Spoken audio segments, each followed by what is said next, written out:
കൊച്ചി നെടുമ്പാശ്ശേരി വിമാനത്താവളത്തിൽ കസ്റ്റംസ് ഉദ്യോഗസ്ഥർക്ക് നേരെ വധഭീഷണി മുഴക്കിയ ഒരു യാത്രക്കാരൻ UK-യിൽ നിന്നെത്തിയ ജെറിൻ ഡേവിസ് എന്ന യാത്രക്കാരനാണ് ഉദ്യോഗസ്ഥരോട് തട്ടിക്കയറി കളഞ്ഞത്.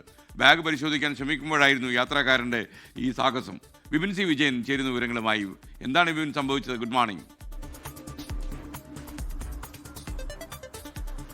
Good morning SKN. ഇന്ന് പുലർച്ചെ എത്തിയ എയർ ഗൾഫ് വിമാനത്തിൽ എത്തിയിട്ടുള്ള യാത്രക്കാരൻ UK-യിൽ നിന്നെത്തിയ കാഞ്ഞൂർ സ്വദേശിയായിരുന്നു. ഇയാളാണ് ബാഗ് പരിശോധിക്കാൻ കസ്റ്റംസ് ശ്രമിക്കുന്നതിനിടെ തട്ടിക്കയറുകയും ഒപ്പം തന്നെ വധഭീഷണി മുഴക്കുകയും അവിടെ ഒരു ബഹളം ഉണ്ടാക്കുകയും ചെയ്തത്. അത് എന്തിനാണെന്ന് ഇപ്പോഴും അത് മനസ്സിലായിട്ടില്ല. പക്ഷേ ഈ ബാഗ് നോക്കാനൊന്നും തന്നെ ഇയാൾ സമ്മതിക്കാതിരിക്കുകയും ഒപ്പം തന്നെ ഒരു വധഭീഷണി മുഴക്കുകയും ചെയ്തു. ജെറിൻ ഡേവിസ് എന്നാണ് യുവാവിൻ്റെ പേര്. UK-യിൽ നിന്ന് എത്തിയതാണ്. അപ്പോൾ അതിനുശേഷം ഇങ്ങനെ ഇയാൾ ഒരു പരിഭ്രാന്തി അവിടെ സൃഷ്ടിച്ചതിന് ശേഷം കസ്റ്റംസ് തന്നെ പോലീസിൽ വിവരം അറിയിക്കുകയായിരുന്നു. ഇങ്ങനെ പോലീസ് അവിടെ എത്തുകയും മഹസർ തയ്യാറാക്കി ഈ ലഗേജുകളെല്ലാം തന്നെ അവർ പിടിച്ചെടുക്കുകയും ചെയ്തു.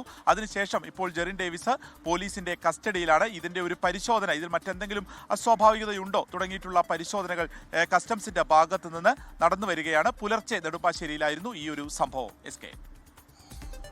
Okay, thank you Vipin C Vijayan. ലോകത്തെവിടെയായാലും ഏത് സമയത്തും 24 വാർത്തകളും ഓഗ്മെന്റഡ് റിയാലിറ്റി പാക്കേജുകളും എക്സ്പ്ലെയിനറുകളും വിശദമായി കാണാൻ ഞങ്ങളുടെ യൂട്യൂബ് ചാനൽ നിങ്ങൾക്ക് സബ്സ്ക്രൈബ് ചെയ്യാം.